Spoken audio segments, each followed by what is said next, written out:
Hey guys, it is Jacob here with the second part of my Zealot Carino.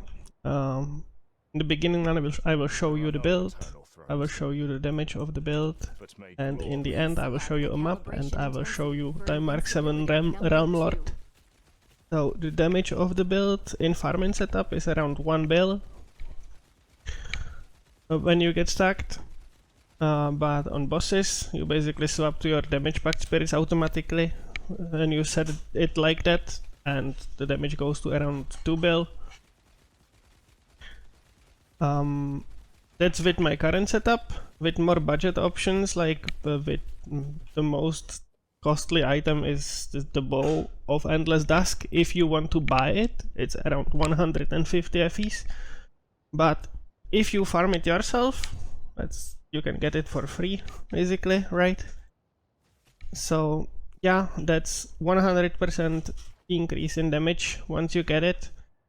Before that I was using this one, just physical bow will net you around 500 million DPS in the farming setup and around 1 bill in damage setup. So that's for the damage numbers. This is farming setup with the preview with the rare bow. So Bow of the Endless Dusk is the biggest upgrade you can get. Now let's go over the gear. So helmet, you just want to get blind vision with as much projectile speed bonus is also applied to additional damage bonus, and high level of wind projectiles.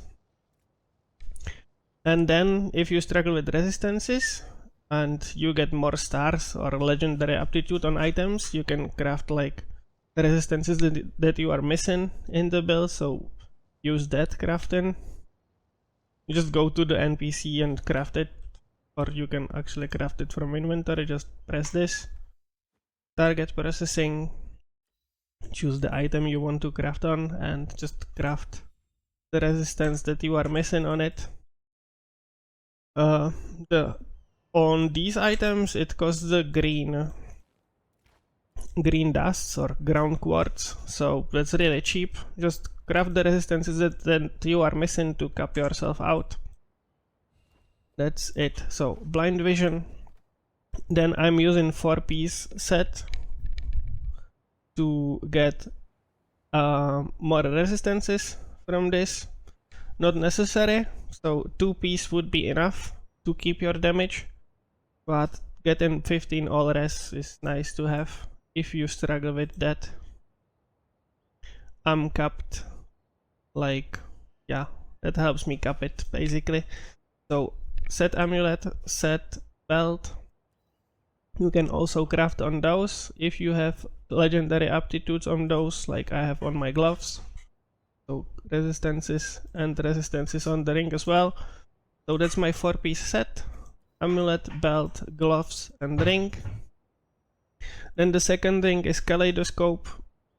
Since you are converting physical damage, or you are getting elemental damage from your physical damage when you are using the Bow of Endless Dusk, so you are doing elemental damage and you are scaling from physical damage, so you are getting bonus from this 8 seconds out of those 12 seconds rotation. So that's good value actually on this, so use that and again craft the resistances on that. Bow of Endless Dusk, you just want to get as high roll on the first mod as possible, and then anything useful on the affixes like attack speed, physical damage, gear physical damage. Yeah. Armor, royal cycle.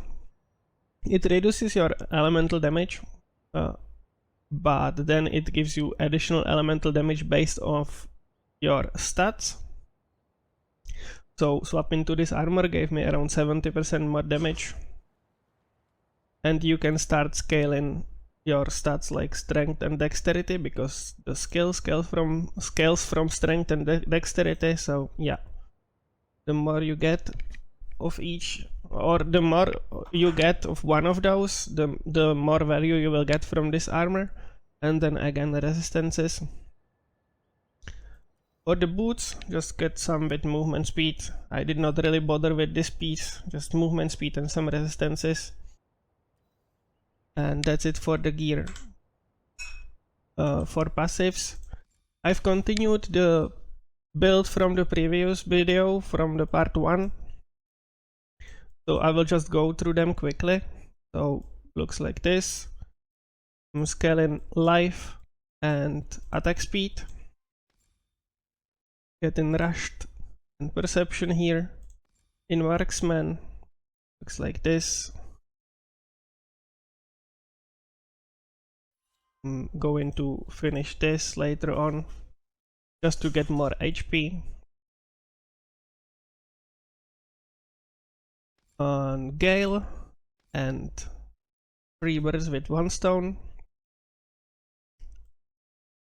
And in Ranger, I swapped these 6 points to critical strike rating, because with this you just need to position yourself, and that's annoying, so you get the critical strike rating all the time. So yeah, if you don't care about, like, if you don't care about the positioning thing, like you are capable of getting close to monsters, and this will net you more damage, but critical strike rating is up always. So the tree looks like this.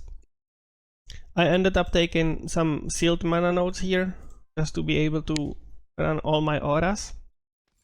And the big passives are shooting arrows and impending.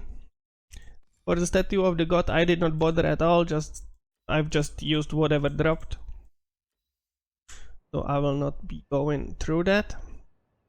For the hero traits, I'm going like this, because in Time Arc 7 you don't really need to swap to the single target stance. I only swap to the single target stance when I'm going for bosses. Not map bosses, but the like region bosses. So this is enough, give you more damage throughout the map. So yeah, like this. And for the hero relics and hero memories, those are really important pieces. So I'm getting the hero relic that gives you plus 5 magazine capacity per jump. That's a tier 2 mod, you can get more. And one that increases knockback distance through movement speed, because I'm scaling damage from knockback distance as well, from this trait here.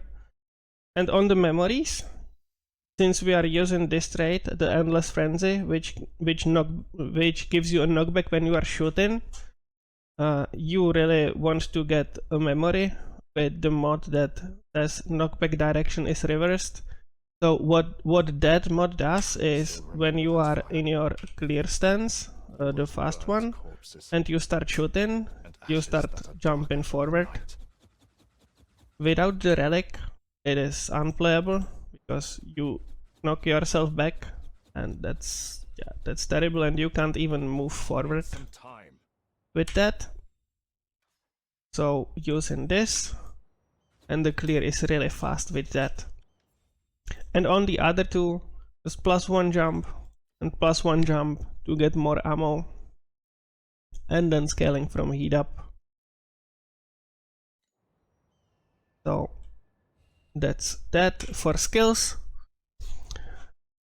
Since I'm using the endless dusk bow, I'm scaling physical damage, a lot of physical damage, just to be able to get more elemental damage from my physical damage. So for the support skills, Blazing Bullet is my skill of choice. I've tried different ones. I've tried the Lightning Shot, but the Blazing Bullet ended up getting me the most damage.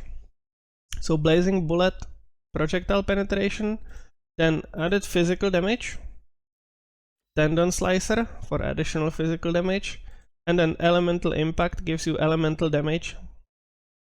And if you hit the monster with at least two types of elemental damage, it also gives you elemental penetration, and then elemental fusion for additional elemental damage. For the healing skill, I'm going with life source, but I'm not using it very often. Like, you are killing things really fast in Time Arc 7, so they don't even get to you. So like this, emergency restoration with auto charge and instant restoration, just to, when something hits me really hard, this skill basically pops you to the full HP per charge. For movement skill, you are running really fast, but when there are situations when you want to like jump over some obstacles, so I'm using blink, but if you don't care, you can just use another like empower skill, like the aim that we've been using before. So you can swap blink for that, or you can swap the healing skill for this, and that will net you even more damage. And to get faster, burst of anger, mania, extended duration, and preparation. I don't have enough mana to cast the burst of anger myself, but the preparation casts it automatically even when you don't have mana for it, so that's why I'm using preparation here. If I had some unreserved mana, I would use a well-fought battle on that, but I don't. I balanced the character so it has 0 mana, so yeah, preparation here. And element, the last skill, or support, empower skill, elemental destruction with terrain of malice, with preparation again, and if you link that with extended duration and pain amplification, you get pretty much a never-ending curse circle around you. I can try to make it a little bit more visible here. So the curse never ends. Looks like this. So the curse is up for almost 8 seconds. And the cooldown of the preparation is around 8 seconds as well, so the curse is up permanently, and I don't have to like press the buttons at all, so that's what I like, to automate as many things as possible. For the passive skills, Acuteness Imbue with Mark, what that does is it gives me, Acuteness Imbue gives me additional physical damage, so it scales the bow, and also if you link it with Mark, you will mark enemies on hit, or once you get bleeding on them, it will start marking them, and marked enemies take more critical damage from you. You can see here, so target is locked, minus 20% evasion and 40% critical strike damage taken. For the Summon Thunder Spirit, that's the next passive skill. I'll link that with Superpower just to get even more attack speed from Thunder Spirit. And then I'm running 2 auras, Precise Projectiles with Selfishness or Aura Amp and Disciplined.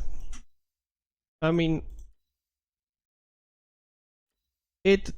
combination of aura amplification and discipline gives you pretty much no aura effect, but it reduces the mana cost of the aura by 15%.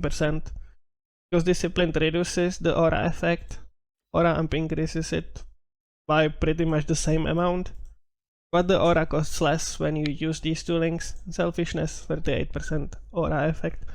And the last aura I use, Weapon Amplification, to get even more physical damage, to scale the bow, and with the same supports, Aura Amp, Discipline, and Selfishness. So as you can see, I have 0 mana here.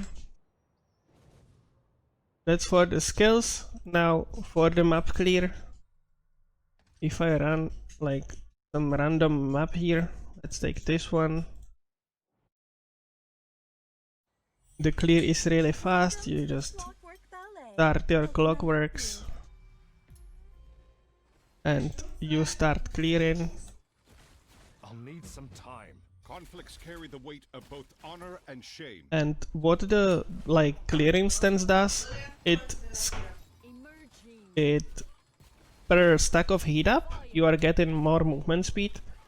So if you stop shooting and you just run, you run really fast even without like many movement speed or high movement speed mod on your boots or stacking candles. The build is really fast even without those things, as you can see. I'll need some time.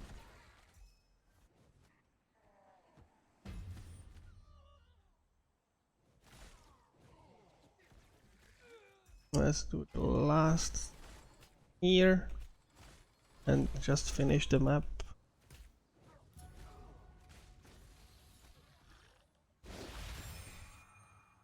So that's the damage and clear speed. And now I will try killing the Traveler for the first time. Violence is not the answer to all, but it is the answer to your sins. Now for the Traveler. Get in. At the boss I want to reload just to get to my damage instance, the single target damage stance, and then start the boss. Now that should be easy fight. I have a lot of damage for this. So. I witnessed your death in the previous cycle of Okay. reincarnation. Maybe not as easy as I expected it to be.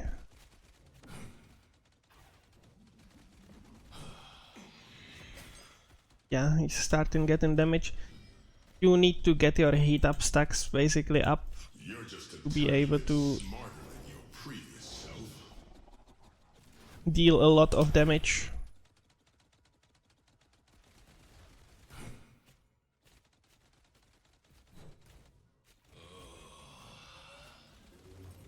The realms are decaying and it will affect you. So that's the second stage.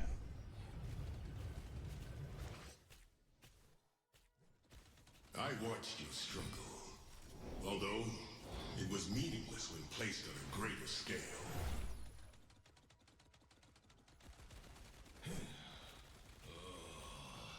And that's it. So that's Time Mark 7 Traveler. With this build, the build is cheap. You can basically farm for any other build you want to try with it. I have one other build in mind that I would like to swap this into, so I will swap it and I will do another video with the other build as well. But yeah, the beginner's build that the game recommends you is capable of farming for anything in the game, and it is really fast and really fun to play. With your trade skill, gives you on-demand damage on single target when you need it, so yeah, that's really nice. So yeah, that's it for the build for now. Thank you guys for watching. I will see you in the next one. Bye.